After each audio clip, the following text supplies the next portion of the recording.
প্রিয় দর্শক, আসসালামু আলাইকুম। দর্শক, আপনারা জানেন ঢাকার উত্তরায় মাইলস্টোন স্কুল অ্যান্ড কলেজের একটি ভবনে বাংলাদেশ বিমান বাহিনীর একটি প্রশিক্ষণ বিমান বিধ্বস্ত হয়েছে।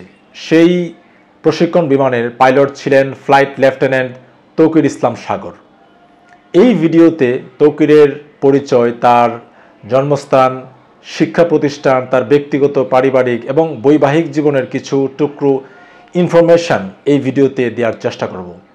তার আগে বলে নিই, আপনি যদি এই চ্যানেলে নতুন হয়ে থাকেন তাহলে পরবর্তী ভিডিও পেতে চ্যানেলটি সাবস্ক্রাইব করে রাখতে পারেন। দর্শক, এবার চলুন মূল আলোচনা শুরু করি। তৌকিরের গ্রামের বাড়ি চাঁপাইনবাবগঞ্জের কানসাট এলাকায়, তবে তার পরিবার রাজশাহী উপশহরের সফুরা এলাকায় আশ্রয় নামে একটি বহুতল ভবনে ভাড়া থাকেন। তার বাবার নাম তহুরুল ইসলাম, তিনি আমদানি রফতানির ব্যবসা করেন। তৌকিরের মায়ের নাম সালেহা খাতুন। তৌকিরের পরিবার প্রায় 25 বছর ধরে রাজশাহী নগরের উপশহরে ভাড়া থাকেন। তৌকির রাজশাহীর নিউ গভর্নমেন্ট ল্যাবরেটরি স্কুলে ষষ্ঠ শ্রেণীতে পড়াশোনার পর পাবনা ক্যাডেট কলেজে 34তম ব্যাচে সপ্তম শ্রেণীতে ভর্তি হন। 2016 সালে তিনি ক্যাডেট কলেজে উচ্চ মাধ্যমিক পাশের পর বিমান বাহিনীতে যোগ দেন। বছরখানেক আগে তিনি বিয়ে করেন। তার স্ত্রী ঢাকায় ব্র্যাক বিশ্ববিদ্যালয়ে শিক্ষকতা করছেন। তৌকিরের দুই ভাই বোন, তার ছোট বোনের নাম বৃষ্টি খাতুন, তিনি রাজশাহীর বেসরকারি ইসলামী ব্যাংক মেডিকেল কলেজের 3য় বর্ষের শিক্ষার্থী। প্রশিক্ষণের চূড়ান্ত ধাপে 21 জুলাই একটি প্রশিক্ষণ বিমান নিয়ে একাকী আকাশে উঠছিলেন তৌকির। কিন্তু তার বিমান উত্তরায় মাইলস্টোন স্কুল অ্যান্ড কলেজের একটি ভবনে বিধ্বস্ত হয়, যা আপনারা ইতোমধ্যে বাংলাদেশের গণমাধ্যমের কল্যাণে জেনে গেছেন।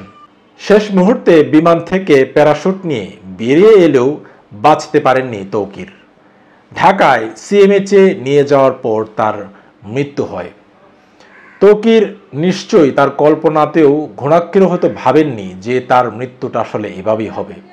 এবং আপনারা দর্শক জানেন যে এই মাইলস্টোন স্কুল অ্যান্ড কলেজে অনেকগুলো শিশু শিক্ষার্থী তারা ইতোমধ্যে মারা গেছে। আমরা এই পাইলট এবং যারা শিক্ষার্থী এবং শিক্ষক যারা মারা গিয়েছেন তাদের বিদেহী আত্মার মাগফেরাত কামনা করি। যে প্রাণগুলো চলে গিয়েছে তারা ফিরবে না ঠিক, তবে সরকারের উচিত হবে এই ভিকটিম প্রত্যেকটি পরিবারের পাশে ক্ষতিপূরণ অর্থাৎ আর্থিক ক্ষতিপূরণ নিয়ে পাশে দাঁড়ানো। এবং জনগণ যে দাবিগুলো তুলছে, সরকারের উচিত হবে এই প্রত্যেকটি দাবি বা জনগণের প্রত্যেকটি কথা তারা যেন শোনেন এবং মানুষের জীবনের নিরাপত্তা বা মানুষের জীবন উন্নত করার জন্য সরকারের উচিত হবে তাদের উদ্যোগ নেওয়া বা তাদের সদিচ্ছাটা দেখানো যে তারা জনগণের জন্য তারা কাজ করছে বা তারা কাজ করতে চায়। তো দর্শক, আপনারা ভালো থাকুন, নিরাপদে থাকুন, আপনাদের সবার জীবন সুন্দর হোক।